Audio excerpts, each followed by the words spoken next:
May 28, 1967, may isang karumal-dumal at nakakakilabot na krimeng nangyari sa Maynila. Sa sobrang nakakadiri ang krimen na ito ay naging front page ito ng dyaryo, hindi lang sa Pilipinas, hindi lang sa Asia, kundi sa buong mundo. Sa paglipas ng panahon, hindi pa rin maiiwasan at nakalimutang pag-usapan tong krimen na to dahil yung biktima ay pinagbutay-butay ang katawan at itinapon sa iba't ibang bahagi ng Maynila. Nasa totoo nga niyan, yung ilang bahagi ng katawan ng biktimang ito, magpahanggang sa ngayon ay hindi pa rin natatagpuan. At isa pang dahilan kaya hindi makalimutan ang krimen na ito dahil sa magpahanggang sa ngayon ay hindi pa rin nalalaman kung sino ang gumawa ng karumal-dumal na krimen na to at saang parte kaya ng Maynila itinapon ang inyo ang nakakaalam ng kwento na to. Pero ngayon ay sariwain natin muli ang kwento ni Lucila Tolentino Lalu na siyang tinaguri ang kauna-unahang chinapchap na babae sa kasaysayan ng Pilipinas at kung paanong sangkot ang kaso ni Elizabeth Short o Black Dahlia, isang babaeng natagpuan naman na hati ang katawan sa isang park sa Los Angeles, California.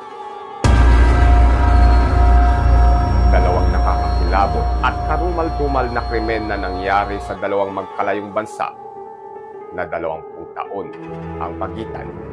Kabagis, kung mahilig ka nga pala sa mga kwentong misteryo, nalutas o hindi nalutas na mga kaso at nakakatakot na real-life exorcism story, ay ilike mo na ang video ito, mag-subscribe ka na rin, pindutin mo ang notification bell at piliin mo ang all para lahat ng video kong ganito sa hinaharap ay ipapakita sa iyo lahat ni YouTube. Simulan na natin ang dekalibreng kwentong ito.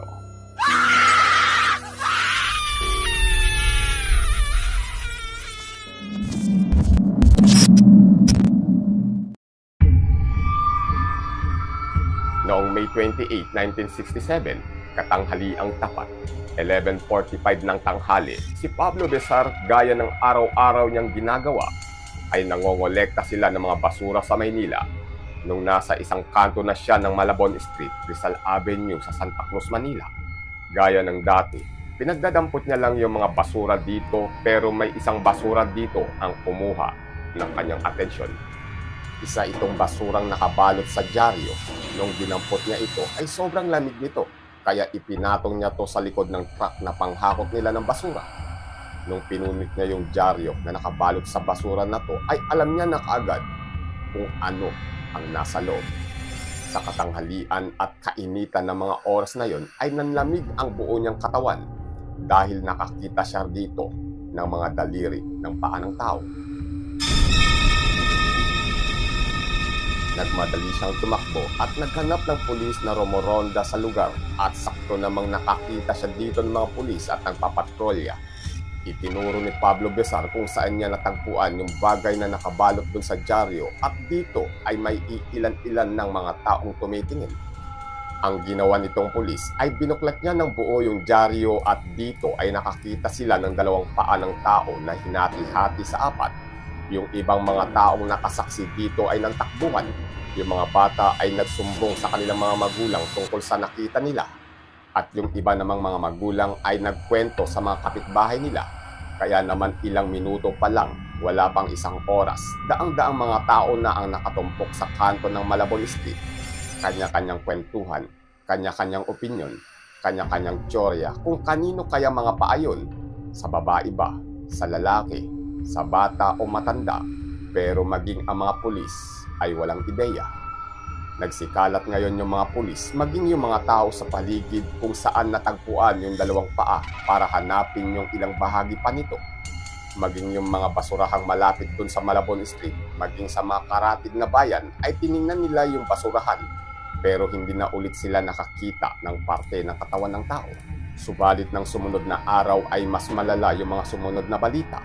May mga bata noon na nangangalakal at naghahanap ng makakain sa Epifanio de los Santos Avenue o mas kilala sa tinatawag na EDSA.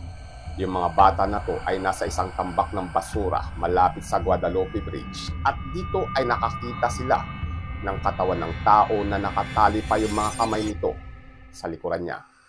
Agad nagsumbong yung bata na to sa mga nakakatandang nakita niya, maging sa mga pulis, na ang sinisigaw nito ay may nakita daw siyang katawan ng tao sa basurahan. Agad rumusponde dito yung mga pulis at dito ay nakakita nga sila ng katawan ng tao. Hindi naman inaasahan na katawan lang talaga yung makikita nila. Katawan ito ng isang babaeng walang mga paa at wala ring ulo. Pumalat kaagad yung balita na to at hindi maiiwasan na ikonekta yung dalawang paang natagpuan sa Malabon Street. Ang hinala ng mga tao, yung mga paa na yun ay siyang mga paa ng katawang natagpuan sa EDSA. Pero ang sabi ng mga pulis ay hindi daw ito magkakonekta dahil yung katawan na natagpuan sa Guadalupe Bridge ay bulok na, habang yung mga paa na natagpuan naman sa Malabon Street ay parang isang oras pa lang nung namatay. Ang ginawa ng Manila Police District ay sinubukan nilang kunin yung fingerprint ng katawan na natagpuan sa EDSA at dito na nga lumutang sa kanila ang pangalang Lucila Tolentino Lalu, na siyang may-ari ng katawan na natagpuan ng mga bata sa Guadalupe Bridge. At sa pagtatanong at pag-iimbestiga ng mga pulis, ayon mismo sa mga kakilala ni Lucila, ay sa kanya yung mismong mga paang natagpuan sa Malabon Street sa Santa Cruz, Manila. Sa mga lumipas na mga araw, bawat kanto at basurahan mula sa Rizal Avenue sa Santa Cruz, Manila ay hinalughog ng mga tao at mga pulis para hanapin yung ulo nito. Si Lucila Lalu ay ipinanganak at lumaki sa Candaba, Pampanga, kung saan sila ay mga magsasaka. Sa kabila ng simpleng pamumuhay, si Lucila ay mayroong gustong gawin sa buhay. Gusto niyang lumuwas ng Maynila at dito ay makipagsapalaran. May tiwala siya sa mga kaya niyang gawing trabaho at alam niyang makakaya niyang mamuhay sa Maynila. At hanggang nung late 1950s ay bumiyahin na nga si Lucila mula sa Pampanga papuntang Maynila. At nagsimula siyang magtrabaho bilang isang waitress sa ilang restaurant at resto bar sa Maynila. At dito niya na rin nakilala si Patrolman Añano de Vera, na siyang naging ka-live-in partner niya sa mga sumunod na taon.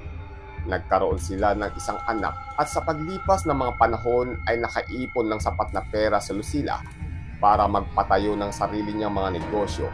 Dito ay nabili rin niya ang Pagoda Soda Fountain, isang restaurant nightclub sa Rizal Avenue. Nabili rin niya ang Lucy's House of Beauty, isang beauty parlor sa may Haligi Street sa Santa Cruz, Manila. Isang minutong lakarin lang ang distansya ng dalawang negosyo niya na ito. Mula dito ay naging hati ang oras ni Lucila sa anak niya, sa asawa, sa negosyo at sa magulang niya. Pero ganun pa may, nagagawa niya pa rin ito ng paraan. Hanggang nang dumating ang May 28, 1967, alas 6 ng gabi, ay kumain si Lucila ng hapunan kasama yung pinsan niyang si Pinancio sa House of Beauty o sa parlor ni Lucila. Mga alas 7 ng gabi ay umalis si Pinancio. Nakabalik siya ng alas 10 na ng gabi. Nung magtatangkas siyang papasok sa parlor ay nakalak ito, kaya ang ginawa niya ay sumilip sa bintana. At pagtingin niya rito ay natutulog na pala si Lucila, kaya naman pinabayaan niya na lang itong makapagpahinga. Ang hindi niya alam ay ito na pala yung huling pagkakataong huling makikita niya yung pinsan niya, dahil kinabukasan ito na yung nakita ni Pablo Besar, yung basurang binalot ng dyaryo. Nung nakapaa niya ay sobrang lamig nito. Dito na nga niya nakita yung mga paa ni Lucila. Ayon sa mga pulis, pinaghiwalay yung hita at binti ni Lucila nang hindi nabali o nabasag yung mga buto nito. Gayon din yung pagkakahiwa ng mga paa ni Lucila sa katawan niya. Ang gumawa nito ay maaaring isang doktor, medical student, mangangatay ng hayop, nagtatrabaho sa morgue, at ayon sa mga eksperto ay hindi nagmamadali yung gumawa nito. Pwedeng nasa sarili niyang kwarto na alam niyang walang makakapasok o makakakita sa kanya, at mukhang hindi ito yung unang beses niya itong ginawa. Sa pag-iimbestiga at pagtatanong ng mga pulis, ayon sa isang kaibigan ni Lucila, ang maaaring gumawa nito ay si Florante Relos, dahil kakahiwalay lang daw nito kay Lucila 2 linggo na ang nakakalipas. Si Florante ay 19 na taong gulang na nagtatrabaho sa Pagoda Soda Fountain bilang isang waiter, isang restaurant nightclub ni Lucila, kung kaya't ang ginawa ng mga pulis ay pinuntahan kaagad nila yung apartment na tinutuluyan nito. Apartment sa Cubao na si Lucila ang nagbabayad. Dito ay maaaring nagawangan ni Florante Relos ang krimen sa takot na wala nang gagastos sa kanya. Walang magbabayad ng apartment, panggastos. Maaaring ng gabi na yun ay sinubukan niyang makipagbalikan kay Lucila. Hindi ito pumayag kaya nagawa niya itong krimen. Nung umingay yung balita ng pagpatay at ang prime suspect ay si Florante Relos, may isang witness na lumabas at lumapit sa mga pulis. Ang sabi ng witness na ito nung gabi daw ng May 28, nung huling araw na nakitang buhay si Lucila, ay nakita niya raw si Florante na may kasamang dalawang lalaki at pinipilit isakay si Lucila sa isang sasakyan. Agad na nahanap ng mga pulis kung nasaan si Florante. Lasing na lasing pa ito nung araw na nahuli siya at nakatulog pa ito sa presinto. Makalipas lang ang ilang oras nung magising na ito ay nagsimula na ang interrogation ng mga pulis. Nagsimula na nilang tanungin ito na kung bakit niya nagawa ang krimen. Pero ang sabi nito, anong krimen daw yung sinasabi nila at nagsalita na yung mga pulis kung ano mismo yung nangyari kay Lucila. Dito ay kitang-kita ng mga pulis na gulat din si Florante sa balita na yun. Ang sabi pa ng mga pulis ay may mga witness daw na nakakita sa kanya na hinihila si Lucila palabas ng parlor. Nagsalita ngayon si Florante na hindi niya yung kayang gawin kay Lucila dahil ito yung gumagastos sa kanya. May tampuhan man sila pero hindi niya ito magagawa, yung ganong krimen. Nagkwento ngayon si Florante kung anong ginagawa niya noong gabi ng May 28 at kung nasaan siya. Inimbestigahan ng mga pulis yung alibay ni Florante at napag-alaman nilang nasa beer house nga lang ito ng buong gabi ng May 28 kasama yung dalawa niyang kaibigan. Na sa sobrang kalasingan ni Florante nakatulog ito kaya malabo siya yung gumawa ng karumal-dumal na krimen na ito. Kung kaya't naman dahil sa kawalan ng ebidensya na maaaring magturo kay Florante ay pinalaya siya. Ang sumunod na suspect ay si Patrolman Añano de Vera na siyang ka-live-in partner ni Lucila.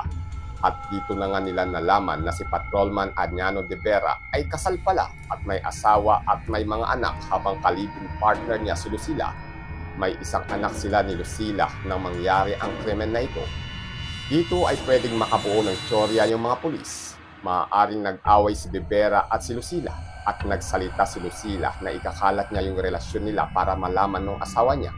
At dahil dito ay nagawa ni de Vera yung krimen para hindi masira yung pangalan niya o pwede rin namang nalaman ni Añano yung relasyon ni Florante at Lucila kaya niya nagawa yun. Nung nahuli ng mga pulis si Añano de Vera, ang sabi nito ay pumunta daw siya sa parlor ni Lucila bandang alas 6 hanggang alas 7 ng gabi. Dinalhan niya ng pagkain si Lucila at kumain sila. Pero makalipas ang isang oras ay umalis din ito at may witness na nakakita kay Añano na umalis nga siya ng parlor bandang alas 7 hanggang alas 8 ng gabi. Sa kabila ng matibay na alibay ni Patrolman Añano ay itinuring pa rin siyang prime suspect dahil may motibo at dahilan para magawa niya yon. Sa makalipas na mga araw habang iniimbestigahan si Añano de Vera, noong June 15, 1967, 17 araw ang nakakalipas mula noong mangyari yung krimen, ay lumutang si Jose Luis Sanchano at umamin siya daw yung gumawa ng karumal-dumal na krimen na ito. Si Sanchano ay 28 years old, dentistry student na tumutuloy sa isang kwartong pinapaupahan ni Lucila sa ikalawang palapag ng parlor niya. Si Sanchano ay sinasabing isa sa naging kasintahan ni Lucila. May sikretong relasyon sila noong mga panahong nangyari yung krimen na ito. Ito yung testimonya ni Jose Luis Sanchano noong June 15, 1967 kay Sargento Labaw tungkol sa krimeng ginawa niya.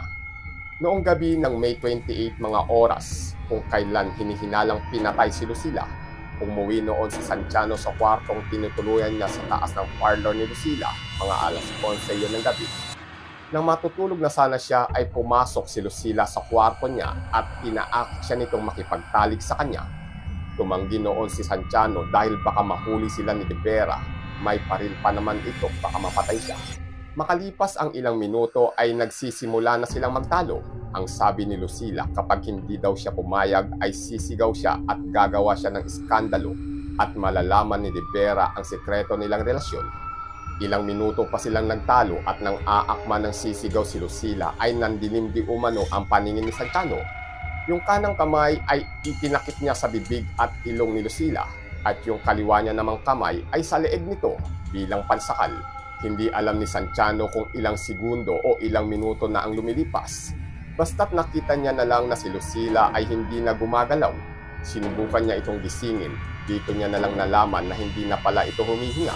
Sa kakaisip niya ng kakaisip kung paano siya makakawala sa krimeng nagawa niya, ang naisip niyang paraan ay tsap-tsapin ang katawan nito at itapon sa iba't ibang lugar. Sa gayon ay hindi siya mahuhuli.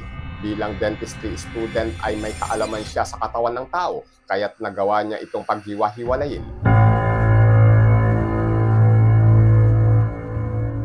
Ang una niyang kinuha ay yung mga paa ni Lucila, binalot niya ito sa dyaryo, inilagay niya ito sa bag, sumakay ng jeep at itinapon niya ito sa Rizal Avenue, Malabon Street, na kung saan kinabukasan ng tanghali ay nadampot nga ito ni Pablo Bizar na tagahakot ng basura sa Maynila.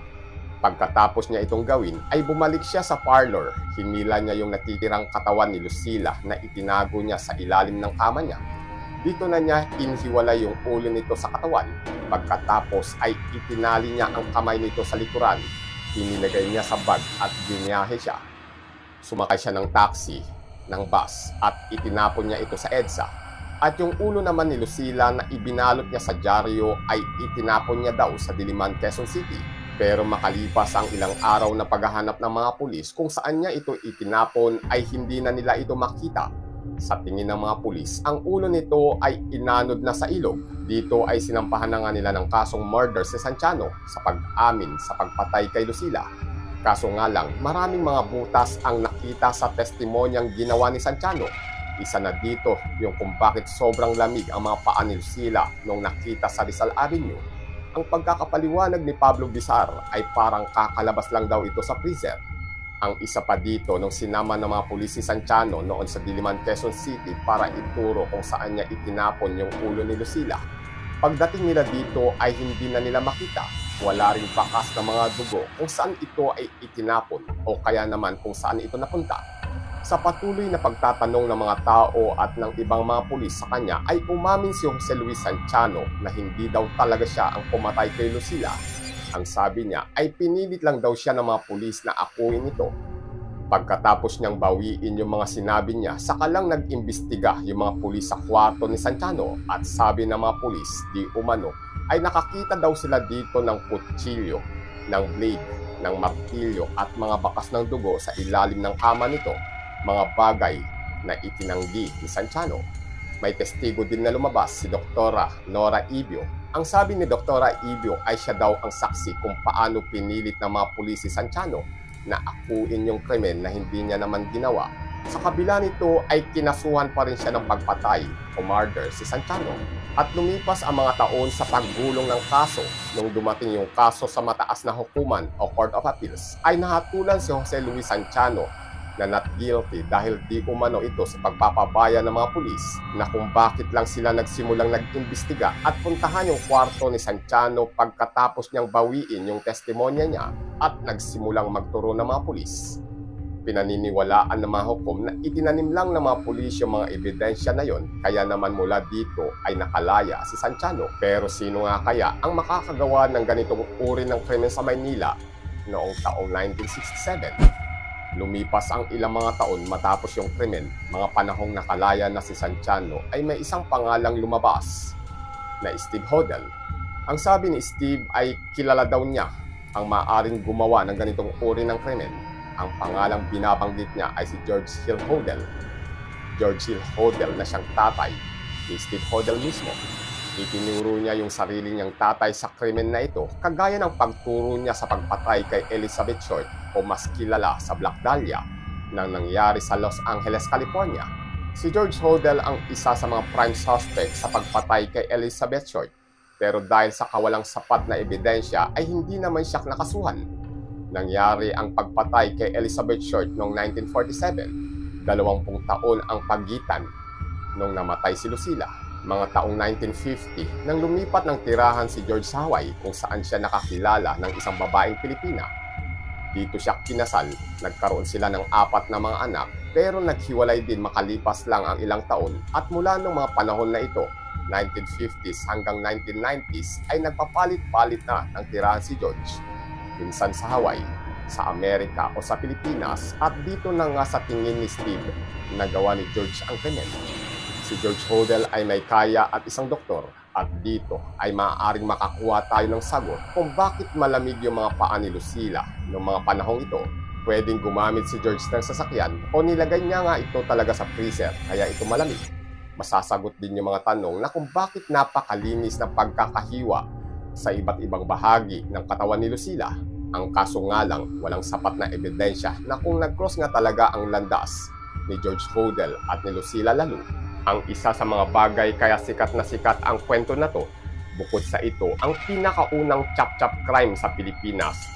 At hanggang ngayon ay nananatili pa ring misteryo at malaking tanong na kung saang parte kaya ng Quezon City o Maynila o ng Pilipinas matatagpuan ang ulo ni Lucila Tolentino Lalu na hindi pa rin natatagpuan.